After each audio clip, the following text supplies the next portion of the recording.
Mais comment expliquer l'incroyable remontée d'Israël à l'Eurovision? T'as peut-être regardé la finale samedi soir, la candidate israélienne était à 2 doigts de l'emporter. Pourtant, ça avait mal commencé. Yuval Raphael était 15e avec 60 points seulement après le premier vote, celui des jurys professionnels de chaque pays. Alors que s'est-il passé? Eh bien, il y a eu un second vote, celui du public. Et la prestation d'Israël, très tôt dans la soirée, en 4e position, a séduit une majorité de spectateurs. Dans 13 pays participant au concours, le public l'a placée en tête. Ce fut d'ailleurs le cas en France. Elle a aussi été soutenue par le reste du monde, c'est-à-dire les pays qui ne participent pas à l'Eurovision, mais qui ont le droit de voter quand même, comme les États-Unis. Et au final, la chanteuse a récolté 297 points. Mais cette première place du public, elle est due à quoi? À sa prestation? À son histoire personnelle? Je te rappelle qu'elle est rescapée des attaques du 7 octobre 2023 en Israël, ou au contexte géopolitique en plein conflit entre Israël et Gaza. On a demandé au journaliste et chroniqueur à France Inter, Julien Baldacchino. Je pense qu'il y a eu du vote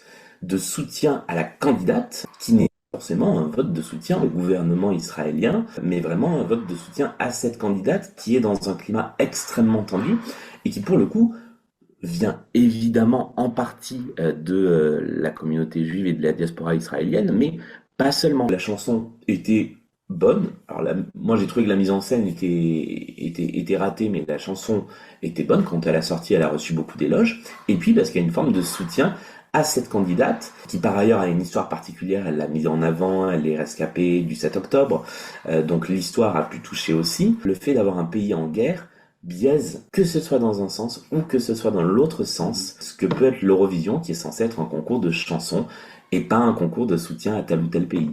On a déjà vu ce phénomène en 2022, quand l'Ukraine a gagné l'Eurovision grâce à la solidarité, mais aussi parce que la chanson était très bonne. Au final, cette année, Israël a terminé 2e derrière l'Autriche.